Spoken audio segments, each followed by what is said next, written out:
Hello friends, Jeff here. Welcome to Squadron, Facebook Live, yet another week. Over the years, a lot of people question or ask, like, what does it take to make a resin set? What does it take to make a resin accessory? How does it work? Some people still think that it's some sort of a secret formula or some rocket science kind of a thing, or other people then wonder, why is it fairly expensive for such a simple concept? So maybe in this segment of Facebook Live I can shed some light on it.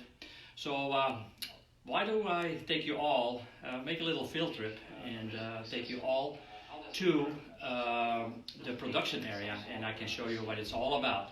So just follow me and we'll go from there. Lead the way, Jeff. All right.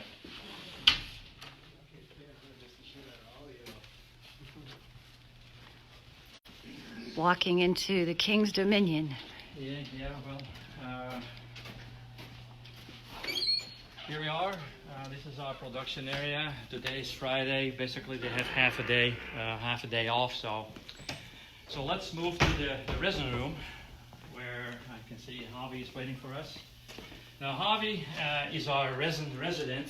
He's a guy that, how long are you with us, Javi? About 8 years. About 8 years, and honestly, he does a great job. He's the best there is in the business.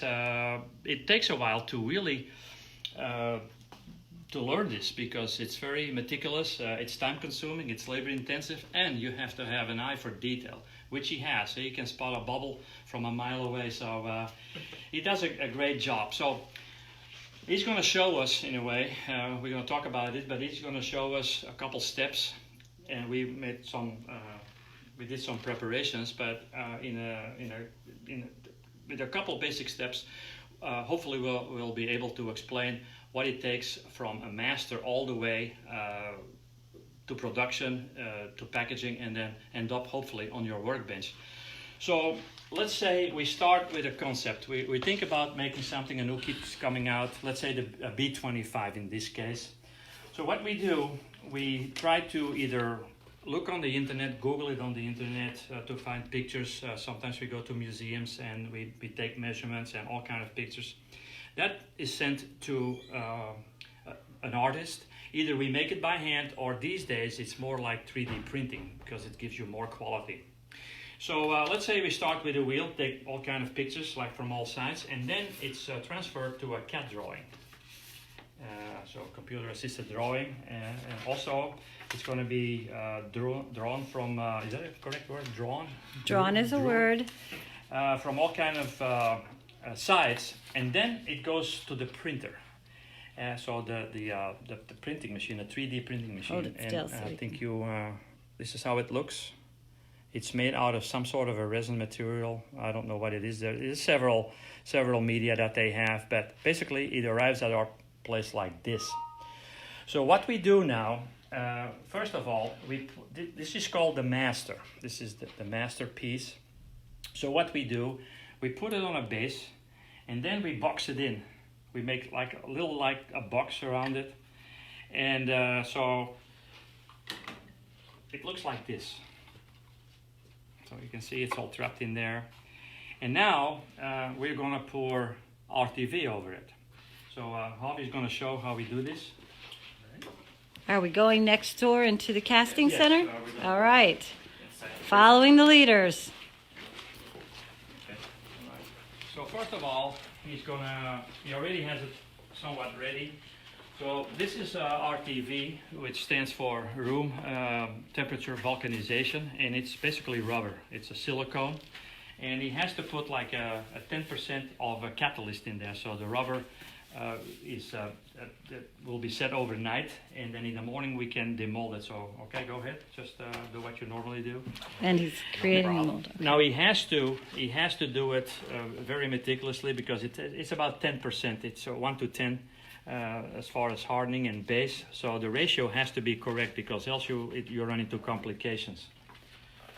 So next we have to add the curing agent. Yeah, that's the curing agent. So the blue stuff. Okay. Now, and it's all weighed by grams to keep it a little bit easy. So he weighs it, and then he adds like 10% of catalyst on there.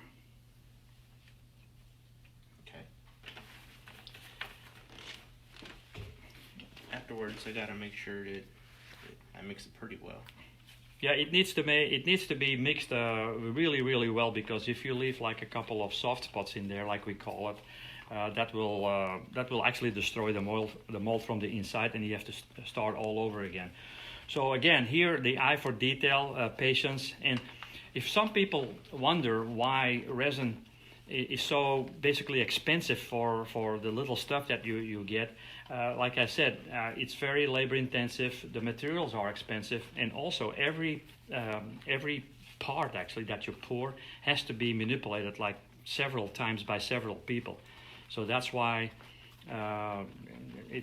you pay the price. Mark Hydro is commenting that this looks very familiar to him. Oh yeah, well Mark, I know Mark from the Miami days from Kendall Muller Company, so he's seen it all before, I think. Hi Mark, glad you're with us. I'm still doing this after 40 years. At least I have an assistant now. Oh yeah. Adam Coleman is tuned in as well. Okay, hey Adam. Some familiar. I think it's about right. Should be about right. That's how it looks like. So we see the base is mixed. It looks like a little syrupy kind of a thing. Yeah. Now he has to put it in the vacuum chamber, because it's very important that everything, the silicone and the resin is being vacuumed to get the air out. Now we have a little vacuum chamber here, and also a very strong vacuum pump, because vacuum is very important, and you have to get almost an absolute vacuum like on the moon. Now here, I don't think I read somewhere that you can't get absolute vacuum, because I think vacuum is like 30 bar, and you can only get like 29.9, which is basically very close. But you have to try to achieve the maximum vacuum to get all the bubbles out, because once the vacuum, let's say if you have a leak and there's even a small, like a pinpoint leak, it can already affect the production, or it can affect the piece. So it has to be absolutely 100% vacuumed. So let's put it in there. Jerry Hendrickson's tuned in. Right. Wants to Jerry? know if you have any plans to do the 1 to 18 scale FW190 accessories. Oh, the wheels? Yeah, I think we're working on that, actually, as a matter of fact. So I'm gonna go ahead and vacuum the cup as well, in case like the RTV that I pour into the mold is not enough. Because sometimes when you vacuum, and you will see, hopefully we can, well, it looks pretty clean, it will rise, and the mold maker has to control the airflow, because you will see that it will all foam all the way to the top, and you have to control it a little until everything settles down. But sometimes it shrinks, and then when you look into it, there is not enough RTV, so he has to pour some more in there. So go ahead. All right.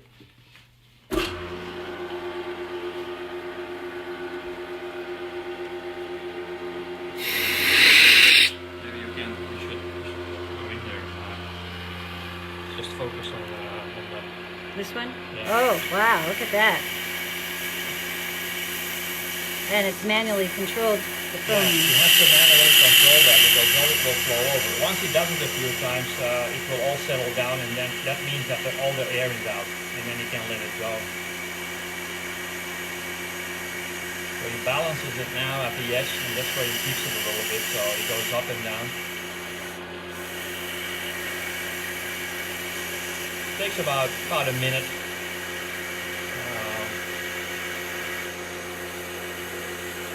There you go. I think he's already there. Yeah.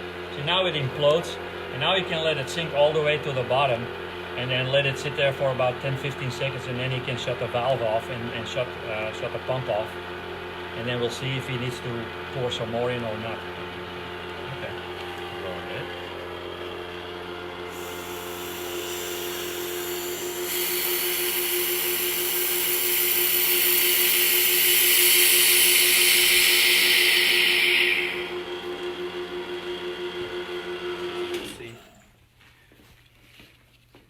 So see, there is it already is because of the boiling and all that, and there is some stuff on the side. So he needs to add a little bit, so he can easily do that. As long as it covers the whole piece, Should be okay. it should be okay.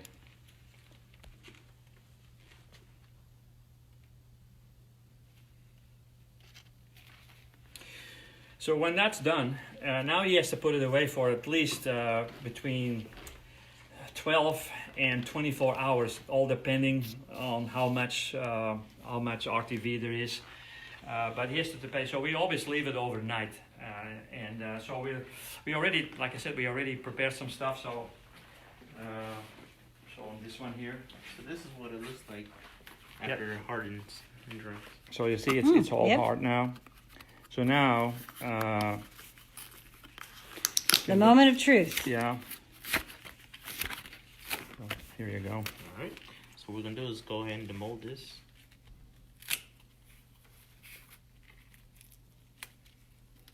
And again, this is very, very labor intensive, and it takes a while before you get the hang of it, and to at least learn what you have to look for, like little mistakes.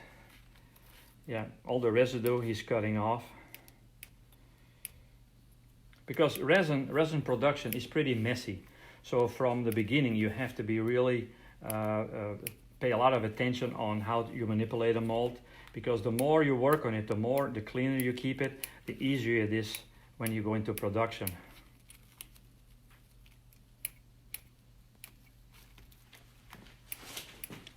William Lead is watching, and so is Mark Saperstein. I'm gonna go ahead and demold this piece.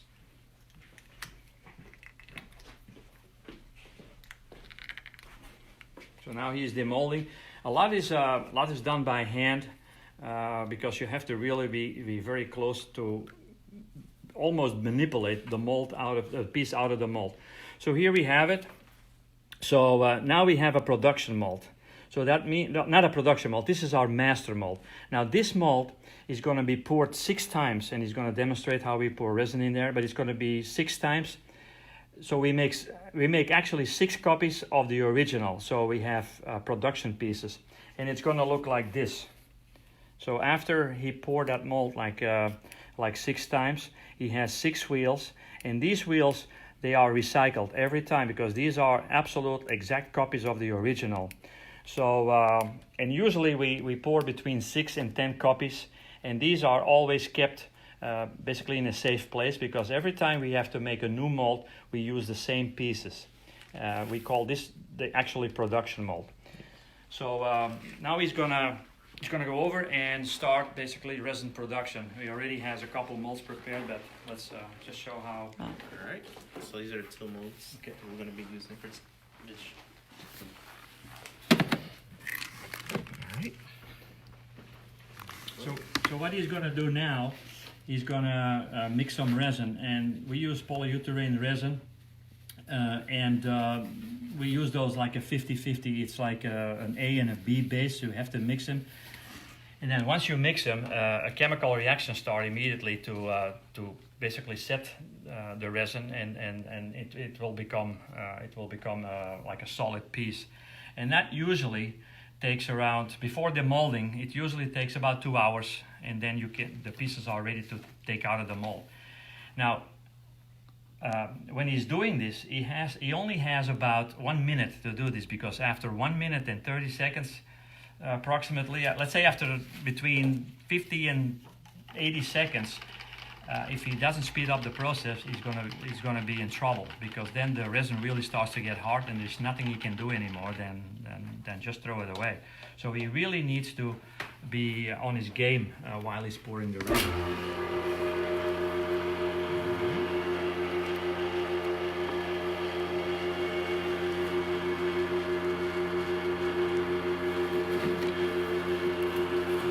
You also have to squeeze the molds a little bit. Again, this is an extra piece of the manipulation of a mold, just to make sure that all the resin goes all the way to the bottom. So he has to guide that. Robert Chubb says, hello, Jeff. Hello. Very interesting process. Hello, Robert. Glad you're tuning in.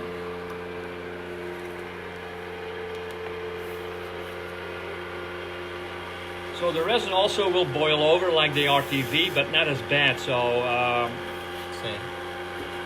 it's already done. And then he probably leaves it in there for another maybe 10-15 seconds just to make sure that all the air, same principle, all the air has to come out. All right.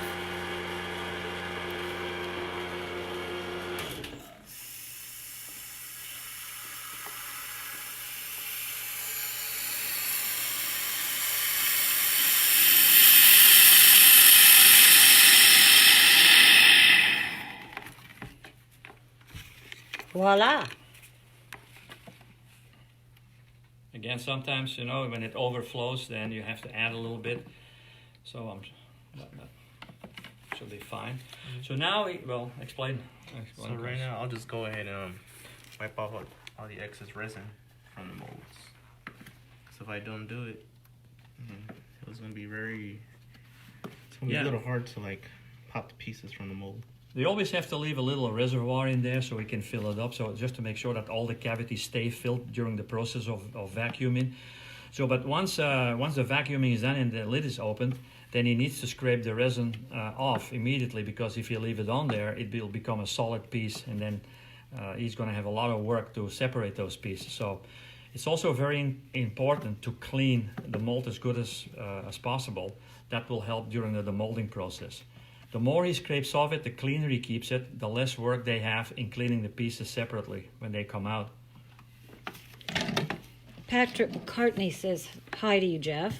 Hello, Patrick. Glad you're with us. Alright, so this is how it looks like after we wipe all the excess. So now he will put that in the rack, Yes. and then he will we'll leave it there for about.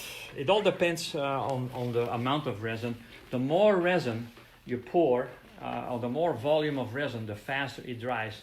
If you pour a little bit of resin, the slower it dries. It's just the opposite. So the more resin you use, the faster it dries. The less resin you use, the less it dries. So again, we prepared a little bit of a mold. So that mold is about done. Right here. Like 2 hours ago, we poured that. So now you can see the demolding process. See how it looks different. Yeah, this is the color.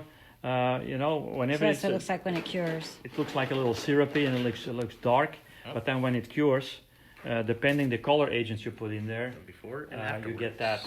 So now this is all solid, and that makes it easier now for him to demold.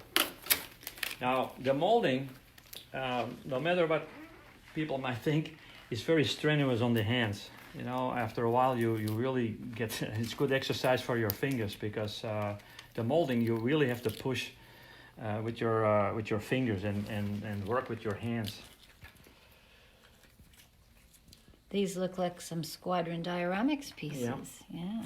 So, and this is basically the last piece. I mean, the last step of the production. So now you don't have to do the whole mold, obviously. Just take a couple more pieces out, and that's it.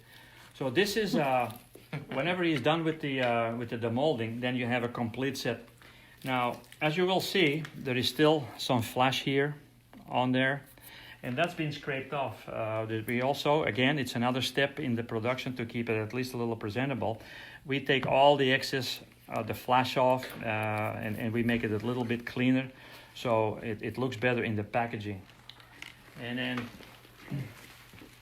then it goes into the packing room, and then everything is getting packaged and sealed and put in a clamshell or in a blister packaging. And then, of course, it goes to the warehouse, and then if somebody buys it or somebody orders it, this will land on your table, hopefully. So you see, it's not really, like I said in the beginning, it's not rocket science, but it's very important to keep everything. You can't skip a step, you can't shortcut anything. It has to be done all the way, because the minute you blink an eye, you have a problem. So first of all, it's accuracy. You have to make sure that you vacuum it properly, long enough. Make sure that you squeeze it enough so all the resin goes all to the bottom. You have to respect the drying time, and then eventually you're good. Because if you skip one of those steps or even make a shortcut, it's all lost, because you cannot melt this again. Once this is poured or mixed, that's what it is. And the material itself, it's not cheap. So this is expensive stuff, and that's why that if you buy a resin piece and you say, why do I have to pay $10 for a wheel or a seat? Well, it's because it is labor intensive. It is very, very hard to do, and it touches a lot of, a lot of people come in contact with this before it ends up on your work desk. So that's about it. I hope you learned something. If you have any questions, of course, let us know. We have a few people who've said hello. Nuno Hendrickson Hello, Nuno. is a legend Big Flemish since 1980. He's been following you. Oh. And Bob Del Giorno is also watching. Hello, Bob. Is you regular? And let's see here. Who else do we have here? Mark Sprayberry is watching. Hey, Mark. Marnie says hi. Hello, Marnie. Robert Chubb is liking the process there. Okay, Robert. Thanks for Let's see tuning in. here. What else we got? A lot of fans today. Okay, well, I'll thank you everyone. Keep spreading the word so we can show some more stuff, because we got a lot more to show. But this is one of our major things we do here. It's not only that we buy and sell, we also produce here. And Javi is our main man. Like I said, he's really good at this. He's one of the best workers I know, even in my career. He's really dedicated, so it takes a guy like him. So thank you, Javi. I really appreciate that. All right. And he has to put up with Jeff, that alone. Yeah, that's, And I thank everybody for your support. he's making a political statement right now. So anyway, now we're gonna, well, you know what? Since you have an innocent hand, Javi can do our drawing yeah, today. we're gonna go ahead with Where are you going with our that? drawing from last week. Remember, we're gonna raffle off this this Kitty Hawk Era 5E Tiger, 1/32 scale. So we're gonna raffle it off for all the people that left a comment. Again, to be eligible for our raffle, please leave a comment in the comment section on either Facebook or on YouTube. And then all the people that leave a comment, they automatically are eligible to get into the BS bag. So, okay, Javi, just make somebody happy out there. All right.